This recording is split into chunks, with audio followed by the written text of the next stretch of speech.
as it is in heaven.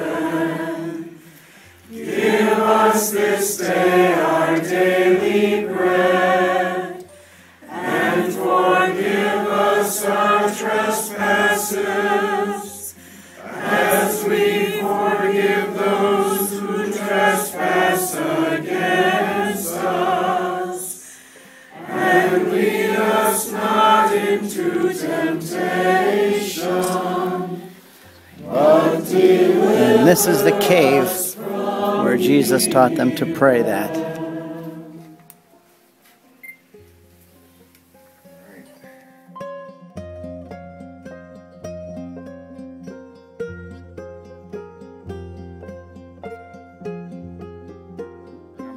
The Nativity number 2. This is number 3, which she built in 338, and this is documented by the Bishop of Caesarea.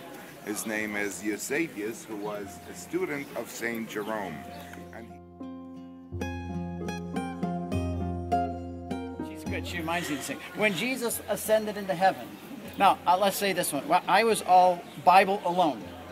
The only source of authority we had was Bible alone. There's no bishop, there's no popes. This was all man-made stuff. All secondary, maybe helpful, but not necessary.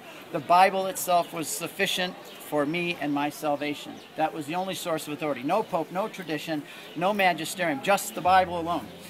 But when Jesus ascended into heaven, he did not yell down from the clouds, "Don't forget to read my book," because there was no book.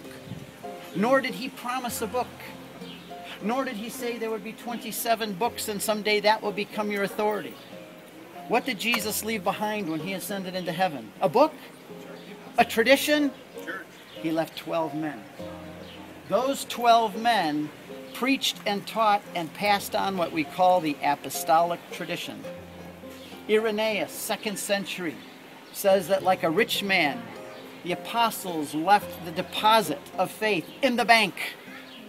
The bank is the church. The deposit of faith is what we believe. And it's placed in the church. And the bishops, the successor of the apostles, it was understood from the end of the 1st century into the 2nd and all the way till today that the successors of the bishops were there to preserve that deposit in the church. It wasn't until 400 years that we had a book collected with 27 books in it and called it a New Testament. So Jesus didn't say, follow the book, read my book. What he said is, follow my apostles. The apostles preached. They left a tradition. Part of that tradition got written down and collected into the New Testament. But the New Testament was the 3rd step of 3. First apostles, then tradition, and then the New Testament. And it was the church that chose those writings based on the fact that they fit with the tradition that was being taught by the bishops. That's why I'm Catholic. And I'm going to stay that way.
The loft, as you would call that in English, that's where what we're talking about when we say the upper room. So when the disciples followed this man, he brought them to this spot, which is his home. And again, I would like to confirm to you that this is actually the place where the Essean community had settled, and that's why Jesus chose to have his Last Supper over here. The Crusaders are the ones who built it as a second floor.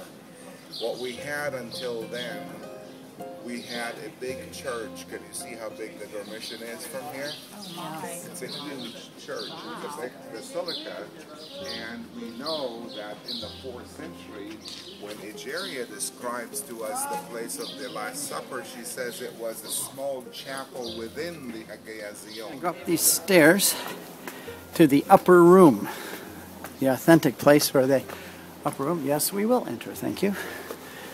The Jews are in possession of it, and they have a guard sitting here. Here's the sign. It says the room of the Last Supper. And then this is the door right under the Church of the Dormition where we just came out of. And this is the doorway into the upper room. And here it is.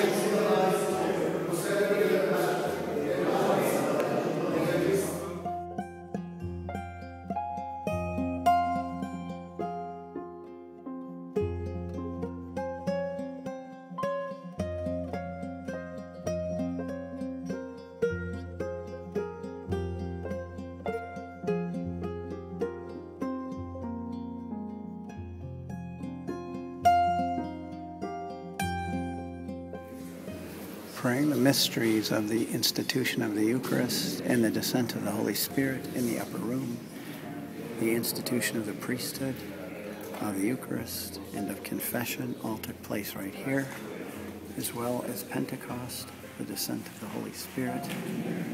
It's also where Thomas recognized Jesus as God with the words, "My Lord and my God."